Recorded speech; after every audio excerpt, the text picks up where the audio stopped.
The 911 call came in at 11:42 p.m., a raw scream that ripped across the howl of a Gulf Coast hurricane.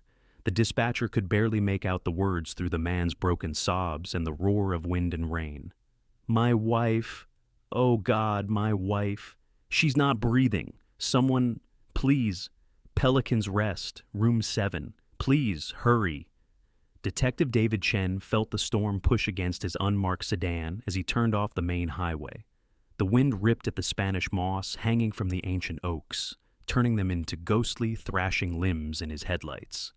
The Pelican's Rest Motel was a relic from another era, a U-shaped collection of faded seafoam green doors facing a churning, muddy bayou. It was the kind of place people ended up when they were running from something or had nowhere else to go. A single car, an old Ford Taurus, was parked in front of room 7. Taped to its rear window, flapping wildly in the gale, was a soggy, hand-painted sign, "Just married." The sight sent a cold dread through Chen's gut that had nothing to do with the weather. He found the door ajar, swinging on its hinges. The scene inside was chaos. An overturned lamp, shattered glass from a picture frame, and in the center of it all, a young black man, drenched and shaking, cradling the body of his bride. This had to be Jeremiah Jones, the man from the phone. He was kneeling on the floor, his face a mask of disbelief and anguish, rocking her gently as if trying to wake her from a terrible dream. The woman, Jasmine, was beautiful. Even in death, her high cheekbones and delicate features held a kind of serene elegance. But her serenity was violently contradicted by the instrument of her death, a white silk scarf, wrapped so tightly around her neck it was embedded in her skin. Chen's eyes were drawn to the small, intricate crosses embroidered along its length. A wedding gift, perhaps. A sacrament turned into a weapon. "Sir, I'm Detective Chen," he said, his voice calm but firm, cutting through the man's grief. "I need you to step away. The paramedics are right behind me." Jeremiah, or JJ, as Chen would later learn he was called, looked up, his eyes vacant. I just came back from my shift," he stammered, his voice hoarse. "The bridge was almost closed. I found her like this." The paramedics in uniforms flooded the small room, a whirlwind of professional procedure that felt alien in the face of such raw tragedy. Chen gently guided the distraught groom outside, into the care of a young officer who wrapped a blanket around his shivering shoulders. As JJ sat on the bumper of a patrol car, his head in his hands, another vehicle pulled up, ignoring the police tape. A woman got out. She was an older black woman, tall and severe, dressed in a dark high-collared dress that seemed impervious to the storm. She moved with an unnerving purpose, her eyes fixed on room 7. Chen stepped forward to intercept her.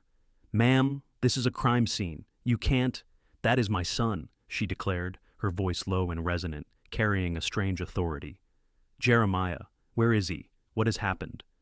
"There's been a tragedy, ma'am. Your son's wife, Jasmine. She's deceased." Chen watched her face closely, waiting for the crumble of grief, the shock, the tears. None came. Instead, her jaw tightened, and a flicker of something unreadable, not sorrow, but something harder, colder, passed through her eyes. "I see," she said, her voice dropping to a near whisper. "The Lord's will is not always clear to us." She bypassed Chen and walked directly toward her son. She placed a hand on his head, but it wasn't a gesture of comfort. It was a gesture of possession. "Jeremiah," she said, her voice ringing with an eerie calm. "Be strong. The devil has visited this place." Then she turned and tried to walk back into the motel room. "I must pray over the body," she announced. "I must cleanse this room of its sin." Chen moved faster this time, physically blocking her path. "Ma'am, with all due respect, no one is entering that room. This is a homicide investigation." She stopped, her dark eyes locking onto his. For a long moment, there was a silent battle of wills fought in the lashing rain. In her gaze, Chen didn't see a grieving mother-in-law. He saw a zealot, a warrior standing before a conquered battlefield. He saw a woman who looked at the body of her son's bride not as a person, but as a problem that had been solved. The hair on the back of his neck stood up.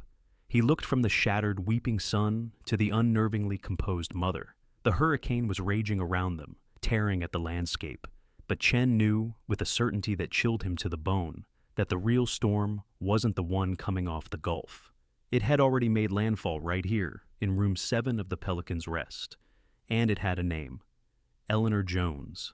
Just 48 hours earlier, the air in the Harmony Creek Community Hall had been thick with the scent of fried chicken, collard greens, and cheap champagne.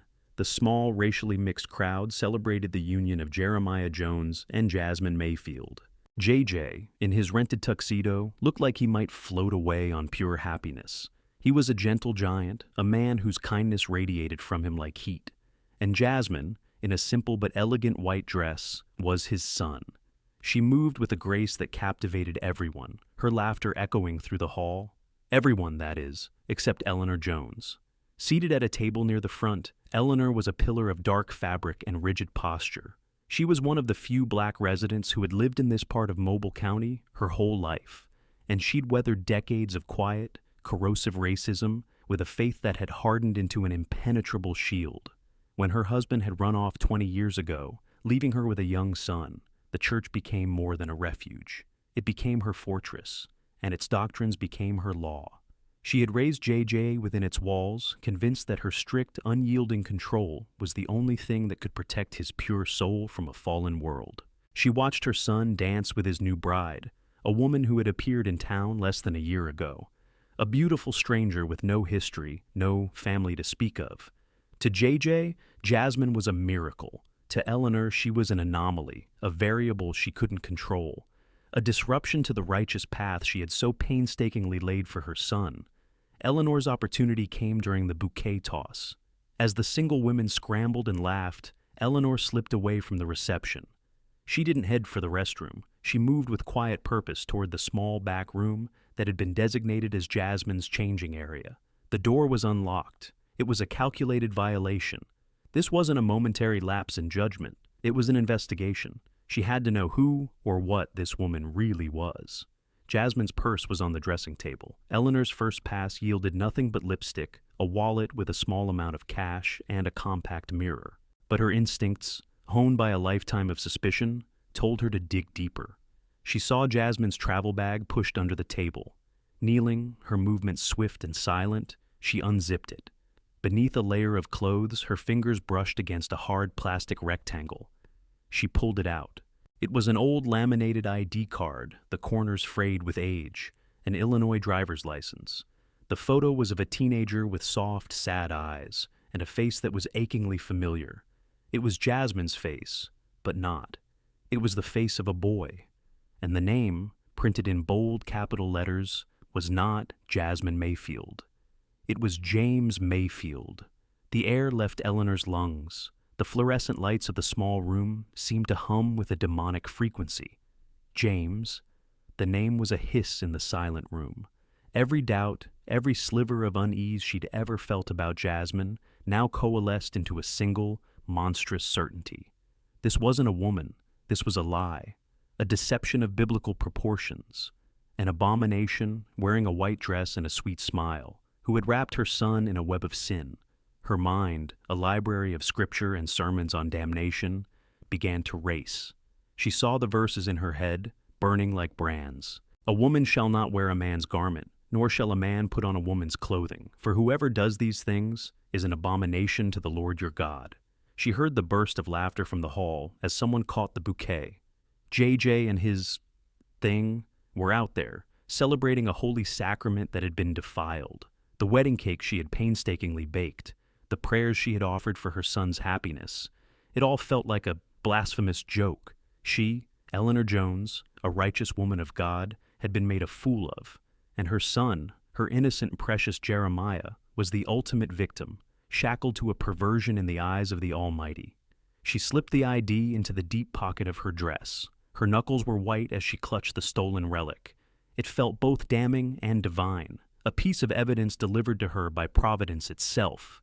She walked back into the reception hall, her face an unreadable mask, but her soul was on fire. She was no longer just the mother of the groom. She was an agent of divine justice.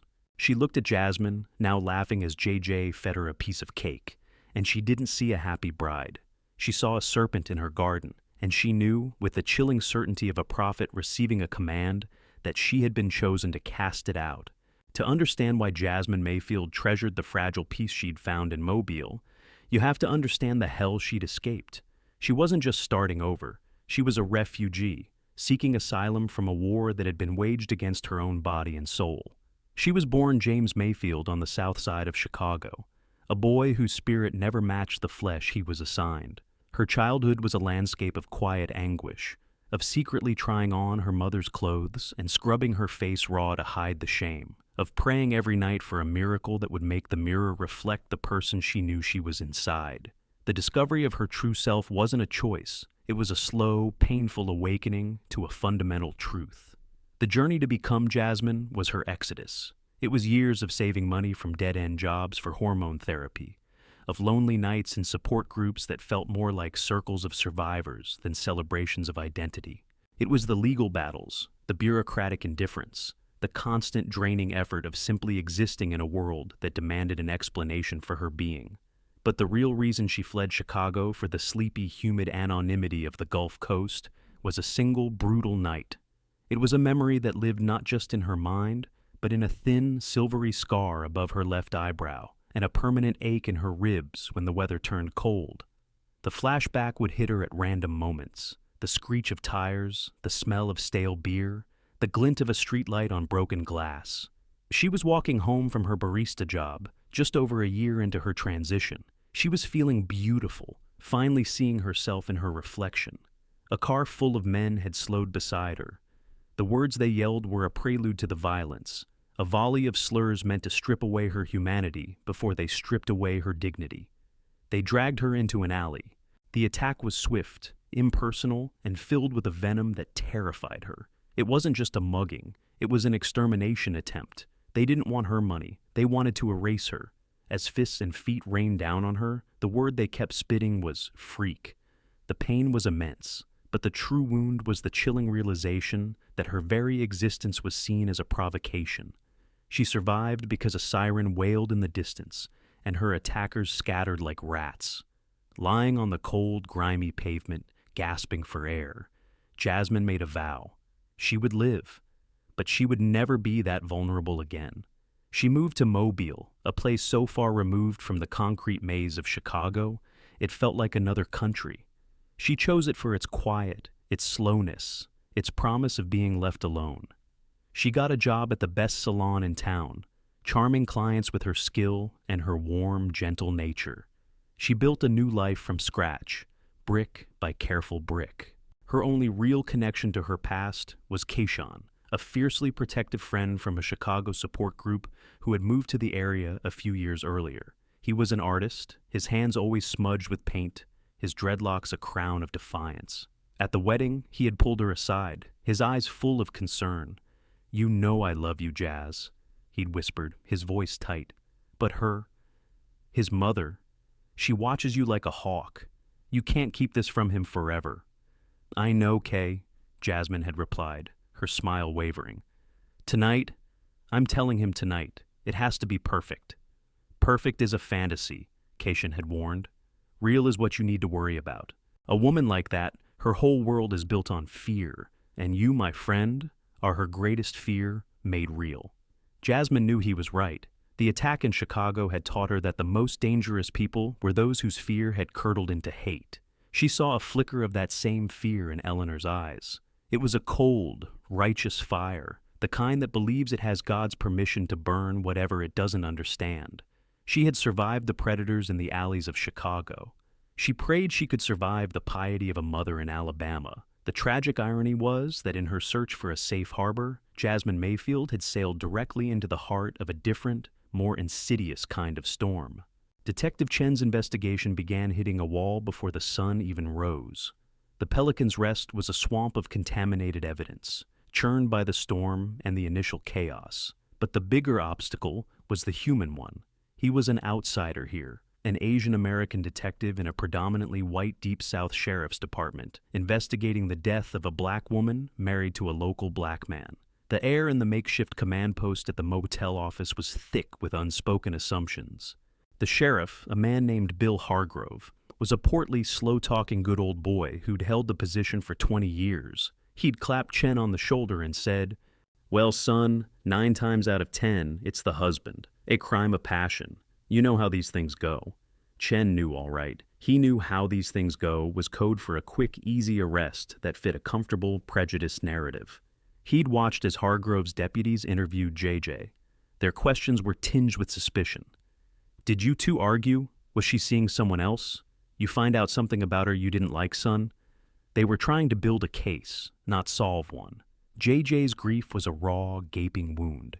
He was in no condition to defend himself, his answers rambling and disjointed. His alibi, that he was working a late shift at the auto shop, was solid, but Chen could see the deputies looking for holes. They were dismissing his anguish as a performance. Chen, however, saw something else. He'd seen feigned grief before. This wasn't it.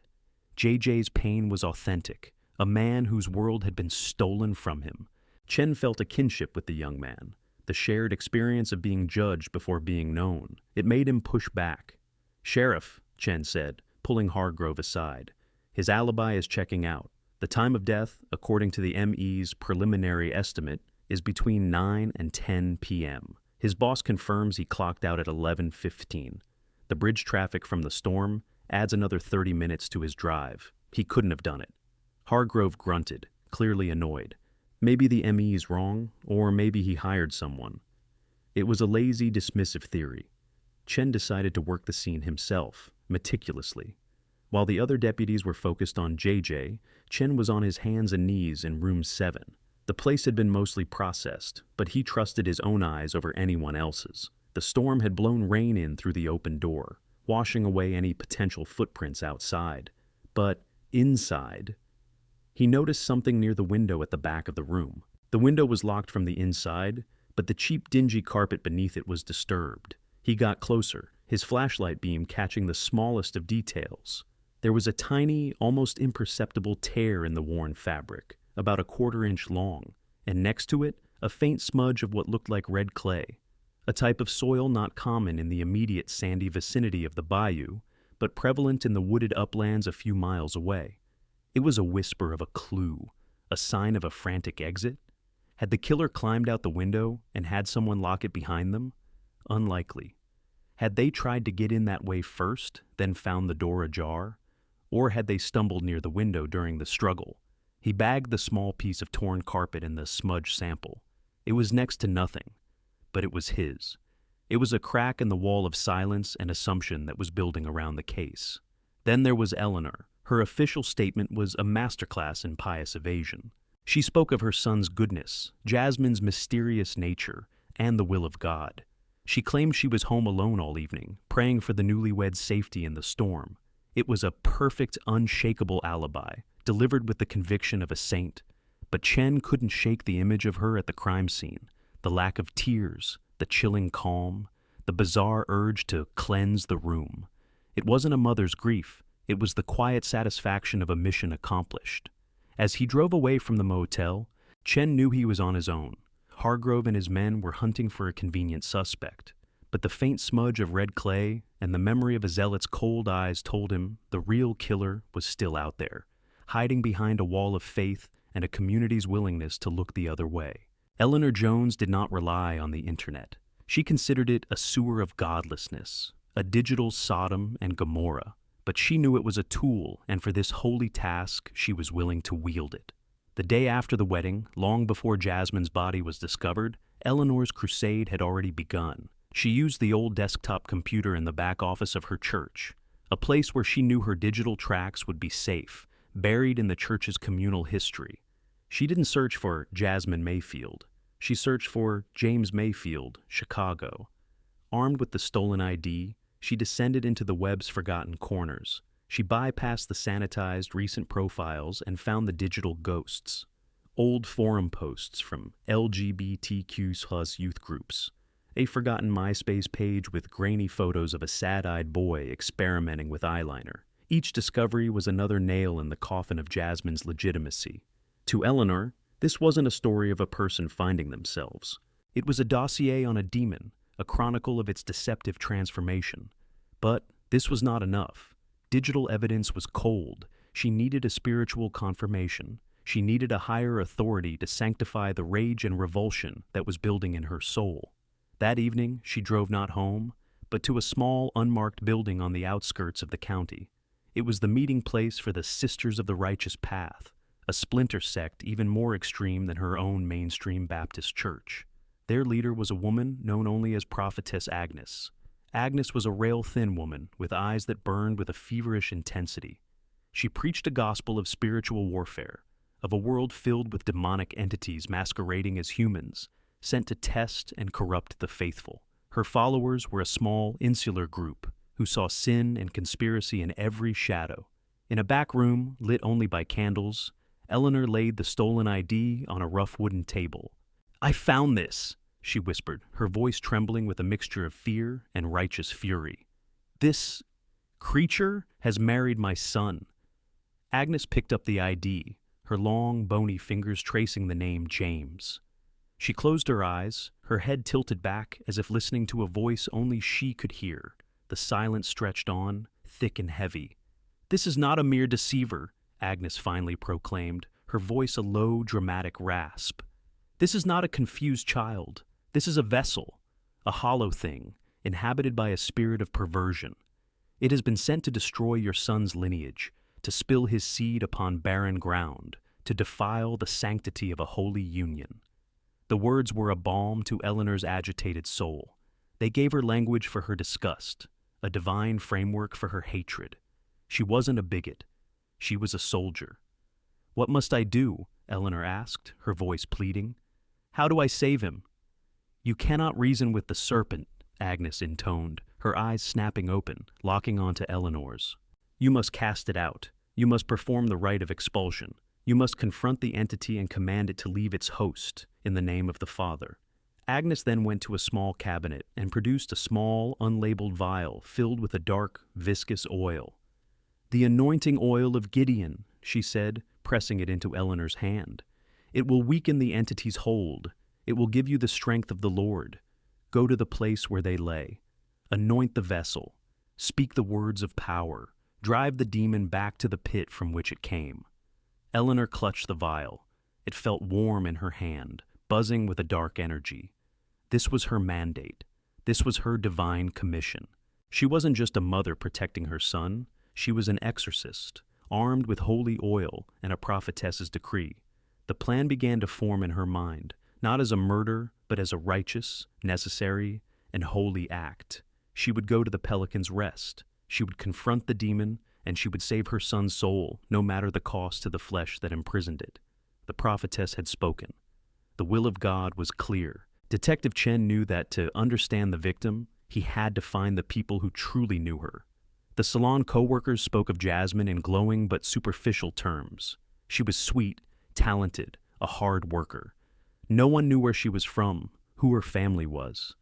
She was a beautiful enigma. But they all mentioned one name, Keishan, her only real friend.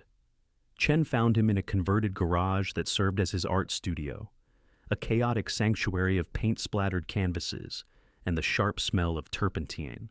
Keishan was a wiry man with dreadlocks tied back from a face etched with grief and suspicion. He met Chen at the door with his arms crossed, a human barricade.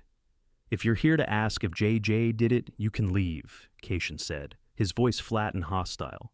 "He loved her. He wouldn't have." "I'm not here to ask about JJ," Chen replied, keeping his tone even.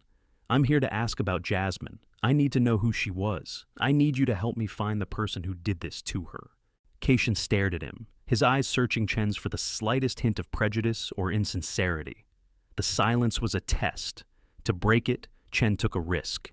He decided to offer a piece of himself. "Look," Chen said, leaning against the doorframe. "I'm not from around here. My family moved to Mississippi when I was a kid. I know what it's like to be the only one in the room who looks like you. I know how people can look right through you, or worse, see something that isn't there. I'm not trying to close a case. I'm trying to find justice for her, for Jasmine. I can't do that if you don't trust me." The shield in Keishan's eyes lowered, just a fraction. He sighed, a sound heavy with exhaustion, and stepped aside, letting Chen in. Inside the studio, Keishan told him everything. He told him about James, the scared kid from Chicago. He told him about Jasmine's transition, her bravery, her deep-seated fear of her past being discovered. He confirmed that she was going to tell JJ Joy everything that night, that she'd been terrified but determined. She thought his love was strong enough, Cation said, his voice cracking. She believed in him. She underestimated the hate. The hate from who? Chen pressed gently. Cation hesitated. Then his face hardened with a grim resolve. His mother, Eleanor. He paused, then delivered the bombshell.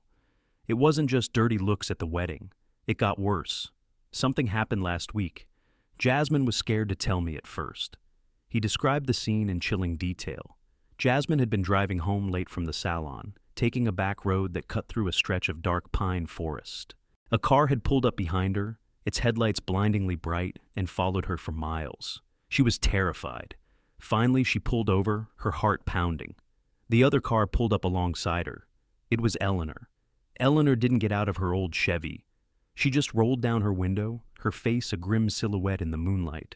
She stared at Jasmine for a long, terrifying minute, her expression completely unreadable. Then, she slowly reached out, placed something on the hood of Jasmine's car, and drove away without a word. "What was it?" Chen asked, his pen poised over his notebook. "A doll," Cation said, his voice barely a whisper. One of those old porcelain dolls, and its neck had been snapped clean off. It was just lying there on the hood of her car, a warning, a threat. Jasmine had been so shaken she almost called off the wedding. But JJ's sweet, unassuming love had convinced her to stay.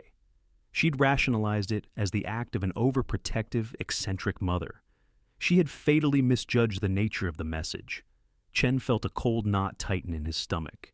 This wasn't a crime of sudden passion. This was premeditated. The broken doll wasn't just a threat. It was a promise. Eleanor had been hunting Jasmine long before she ever stepped foot in that motel room. The red clay on the carpet, the strange behavior at the scene, the prophetess's decree he didn't yet know about. It was all starting to connect. Eleanor wasn't just a grieving mother. She was a predator who had stalked her prey, terrorized it, and then, when the moment was right, moved in for the kill. The storm was Eleanor's cloak. As the winds picked up and the sky turned a bruised purple, she drove her old Chevy to the Pelican's Rest. She didn't park in front of room 7. She parked at the far end of the lot, out of sight. In her pocket, she felt the cold glass of the anointing oil. In her heart, she felt the unshakable conviction of the righteous. This was not murder. This was a spiritual intervention. She knocked on the door. When Jasmine opened it, her face lit up with a brief, hopeful smile, thinking it was JJ, home early. The smile vanished when she saw Eleanor. "Mrs. Jones," Jasmine said, her voice cautious. "What are you doing here? JJ's not back yet." "I'm not here for Jeremiah," Eleanor said, stepping past her into the room, her presence sucking the warmth from the air. "I am here for you, or whatever you are."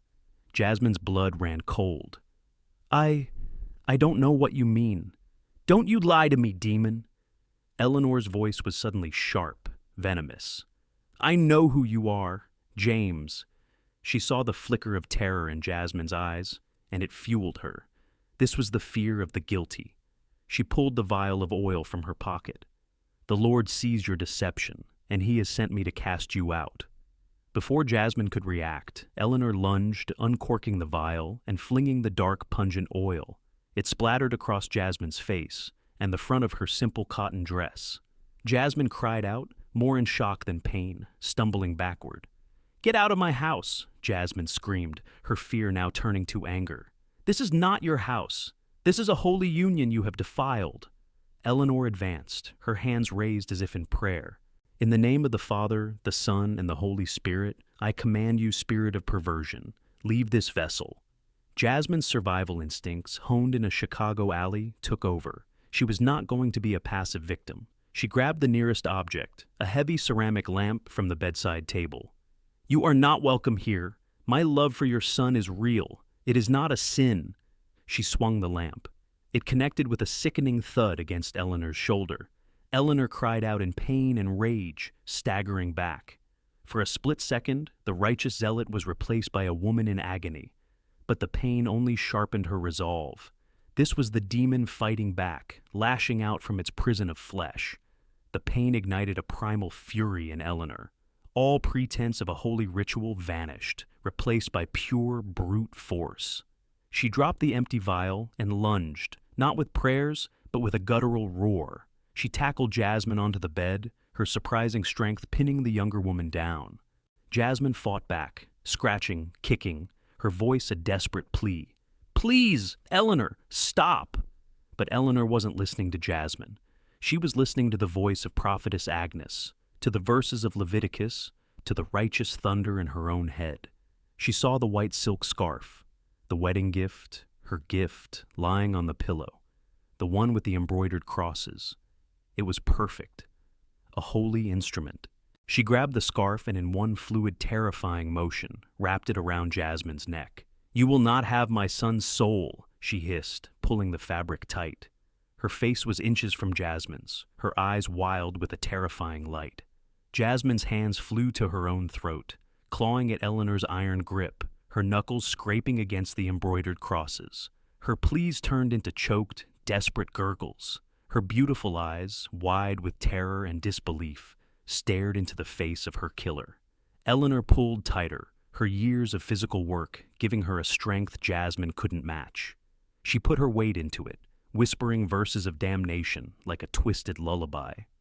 "Unto the pit I cast you out, in his holy name." The struggle weakened. Jasmine's limbs went limp. Her eyes rolled back. But even after the fighting stopped, Eleanor held on, ensuring the demon had truly fled its host. Finally, she let go. She scrambled off the bed, breathing heavily, her shoulder throbbing. The room was a wreck. Jasmine's body lay still, the sacred scarf buried deep in her neck. Eleanor stared, not at the woman she had murdered, but at the empty shell she had liberated. She had done it. She had saved her son. In the ensuing panic to flee the scene, her mind a chaotic blur of divine victory and mortal terror, she scrambled out the back window, her foot catching and tearing the carpet, her shoes caked with the red mud she'd tracked in from the woods behind her house. She had won. Days turned into a week, and the investigation was stalled. Detective Chen was a man adrift in a sea of institutional apathy. The red clay sample was too generic to trace to a specific location without a suspect to match it to. The tear in the carpet was a dead end. Sheriff Hargrove was still pressing the jealous husband angle, despite JJ's airtight alibi, suggesting he had an accomplice. The wall of silence around Eleanor Jones remained impenetrable. Chen reread his notes, frustration gnawing at him. He kept coming back to the mud. It was a foreign object in the sandy soil of the motel grounds. The killer had brought it with them. He scoured topographical maps of the county, his finger tracing the areas marked with red clay deposits. One of the largest was a swath of undeveloped pine forest and swampland just behind the residential street where Eleanor Jones lived. It was a long shot, a pure hunch. He went to Sheriff Hargrove with a request. "I want to bring in a K9 unit, an article search dog." Hargrove laughed, a short barking sound. "A dog? For what? To sniff out your phantom killer in the woods? Chen, the husband did it. Stop wasting time and resources." "With all due respect, Sheriff, we have nothing," Chen countered, his voice steely. "The husband has an alibi you can't break, and we have an unexplained piece of physical evidence. A good dog might find something we missed. A dropped weapon, a piece of clothing." Reluctantly, Hargrove agreed, more to shut Chen up than out of any belief in the strategy. The K9 unit arrived from a larger city department the next morning. The handler was a no-nonsense state trooper, and his partner was a magnificent Belgian Malinois named Fury. Fury was not a friendly pup.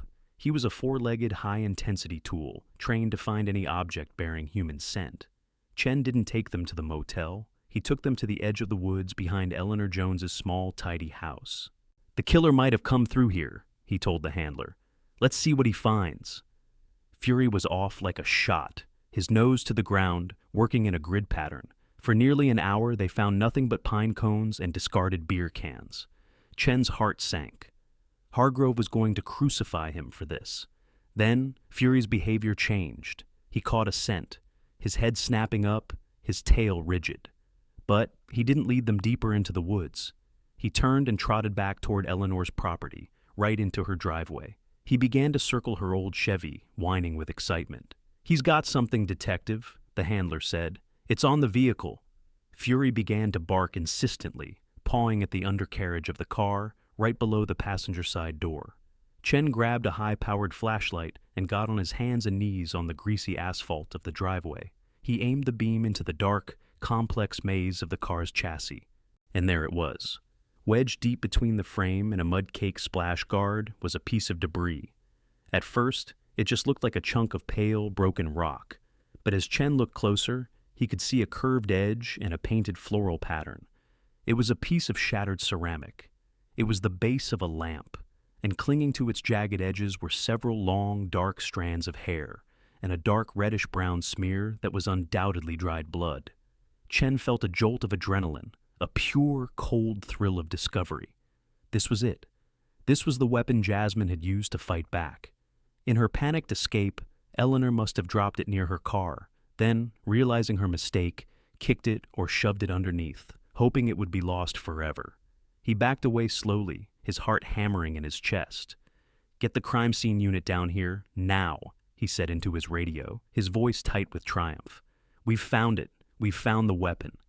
The wall of silence had just been breached. Not by a confession, not by a witness, but by a dog with a good nose and a killer's sloppy attempt to hide her sin.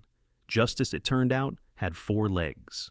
The interrogation room was cold and sterile, the air humming with the quiet menace of fluorescent lights. Eleanor Jones sat at the metal table, her back ramrod straight, her hands folded calmly in her lap. She looked like a woman at a church meeting, not a murder suspect. Across from her, Detective Chen laid out his evidence like a hand of cards. "This is a piece of a ceramic lamp, Mrs. Jones," he began, placing a clear evidence bag on the table. "We found it under your car. It has Jasmine's blood and hair on it. It also has your fingerprints." Eleanor glanced at the bag, her expression unchanged. "The devil is a master of trickery." "We also have this," Chen continued, sliding a photograph across the table. It was a still from a gas station security camera, time-stamped on the night of the murder. It showed Eleanor's Chevy driving in the direction of the Pelican's Rest, minutes before the ME's estimated time of death. "You told me you were home praying all night. This camera tells a different story." "The Lord works in mysterious ways," she said, her voice a placid, infuriating drone. Chen knew he couldn't break her with logic or evidence. He needed something more. He nodded to the officer at the door. A moment later, a shattered Jeremiah Jones was led into the room. His eyes were red-rimmed and hollow. He looked at his mother as if she were a stranger. "JJ," Chen said softly, "there are some things you need to know about Jasmine, things she wanted to tell you herself." Gently, carefully, Chen told him everything Cation had revealed. He spoke of James Mayfield, of the transition, of Jasmine's journey to become the woman he loved. He explained that the secret she carried wasn't one of deception, but of survival and immense courage. JJ listened, his face a canvas of conflicting emotions, disbelief, confusion, and then a dawning, heartbreaking understanding. "So, that's what she wanted to talk about," he whispered, more to himself than to anyone else. "She was scared, but it wouldn't have mattered. I loved her, the woman I married." He looked up at Chen, tears welling. It wouldn't have changed anything. Then he turned his gaze to his mother, and his dawning understanding curdled into pure horror. "You knew," he breathed. "Somehow, you found out." That was Chen's cue. He looked directly at Eleanor. "You found out she was transgender, and you went to that motel room to kill her." For the first time, a crack appeared in Eleanor's composure. "I did not kill anyone," she said, her voice rising with a sudden sharp fervor. "I performed an exorcism. I saved my son's soul from a demon sent to corrupt him. It was the will of God." It was a confession, wrapped in the language of fanaticism. She went on, her voice ringing with self-righteous conviction, quoting Prophetess Agnes, describing the anointing oil, the struggle, the moment she wrapped the scarf around Jasmine's neck to drive the entity out.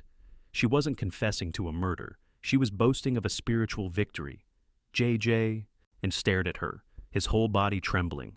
The dam of his grief and shock finally broke. It wasn't a sob that escaped his lips, but a raw, animalistic roar of pain and rage. "No!" he screamed, lunging across the small room. not to attack his mother, but to grab her by the shoulders. The officers in the room jumped to restrain him, but not before he got his face inches from hers. She was a person. She was my wife. You didn't save me. You destroyed me. You killed her. He was sobbing uncontrollably now, a great heaving sound of a man whose entire world had been annihilated by the one person who was supposed to protect him. The officers pulled him away, a dead weight of grief, and in that moment, as she watched her son being dragged from the room, screaming her name with an agony she had inflicted, the mask of Eleanor Jones finally, completely shattered. The righteous warrior vanished, and for a fleeting instant, Chen saw what was left, a terrified, broken woman, confronted by the devastating earthly consequences of her divine mission. She had saved her son's soul, but she had lost him forever. The collapse was total. The trial of Eleanor Jones became a national spectacle. The courtroom in Mobile, Alabama, was transformed into a theater where the country's deepest anxieties were put on display. It was more than a murder trial. It was a battle for the narrative. Was this a case of religious freedom gone awry, as Eleanor's defense team argued? Or was it a brutal hate crime, as the prosecution, led by a determined young DA, contended? Eleanor's lawyers, funded by a coalition of conservative religious groups, attempted to paint her as a devout, if misguided mother, suffering from a religious delusion. They brought in psychologists who testified that Eleanor truly believed she was fighting a demonic entity, that she lacked the capacity to understand the criminality of her actions. They tried to put Jasmine's identity on trial, subtly at first, then more overtly, questioning her lifestyle and implying she had brought this upon herself through her deception. The prosecution, with Chen as its star witness, methodically dismantled this defense. Chen walked the jury through the investigation, from the broken doll to the lamp under the car, painting a picture not of delusion, but of calculated, premeditated malice. The emotional core of the trial, however, was J.J. Jones. When he took the stand to testify against his own mother, a hush fell over the courtroom. He looked thin, haunted, a shadow of the happy groom he had been just months before. His voice was quiet but steady as the prosecutor led him through his relationship with Jasmine. "Tell us about the woman you married, Mr. Jones," the prosecutor asked. "She was, light," J.J. said, a sad smile touching his lips. "She made everything better. She was kind and funny. She was the strongest person I've ever known." Then came the defense's cross-examination. A slick, silver-haired lawyer approached the witness stand. "Mr. Jones, did you know your wife was born a man? Did you know her name was James?" "I know now," J.J. said, his eyes flashing with a protective fire. "And it doesn't matter. I loved the woman she was. But she lied to you, didn't she? She was living a lie, and she trapped you in it." J.J. leaned forward, his voice rising, resonating through the silent room. "No, sir. She wasn't living a lie. For the first time in her life, she was finally living her truth. The only lie in our lives was the hate my mother disguised as love." But the trial's most devastating moment came from a witness the defense had tried to block. Cation took the stand. He spoke of Jasmine's courage and her fears. And then, the prosecutor asked him if Jasmine had ever recorded any personal videos. "Yes," Cation said. "She was trying to work up the courage to tell JJ her story. She made a video for him in case she lost her nerve to say it in person. She sent it to me to see what I thought. She never got the chance to send it to him." The prosecutor moved to enter the video as evidence. Over the defense's furious objections, the judge allowed it. The courtroom lights dimmed, and Jasmine's face filled the large screen. She was in their small apartment, the camera held at arm's length. She looked nervous, but beautiful. "Hey, baby," she began, her voice soft and a little shaky. There's something I need to tell you, something about my past, and I'm scared. I'm so scared it will change how you see me, but I hope it won't. I hope you'll see that I'm still just me, the woman who loves you more than anything. My love for you is the most real thing in my life, Jeremiah. No matter what, please always remember that." The video ended. The lights came up. There wasn't a sound in the courtroom. Several jurors were openly weeping. JJ had his head buried in his hands, his shoulders shaking. Eleanor Jones sat at the defense table, staring at the blank screen, her face pale. In that moment, she wasn't a warrior or a victim of delusion. She was just a woman who had been confronted in front of the entire world by the ghost of the person she had destroyed, a ghost who spoke not of sin, but of a pure, profound love that her own blind faith could never comprehend. The jury had heard it all. The verdict was already written on their faces. The jury took less than 4 hours. The verdict was guilty, murder in the first degree. The judge, citing the extreme cruelty and fanatical hatred involved, sentenced Eleanor Jones to life in prison without the possibility of parole. There would be no escape, no divine intervention, just the slow, grinding reality of concrete and steel for the rest of her natural life. JJ didn't stay to watch his mother be led away in chains. He left the courthouse and drove, not home, but to the county jail where she was being held pending transfer. He requested one last visit. They met in a sterile, non-contact visiting room, separated by a thick pane of plexiglass. Eleanor looked old and frail in her orange jumpsuit, the righteous fire in her eyes reduced to a dull ember. JJ didn't speak at first. He just looked at her. Then, he reached into his pocket and pulled out the old, frayed Illinois ID card that Chen had returned to him. He held it up to the glass. The picture of the sad-eyed boy, James Mayfield, faced his mother.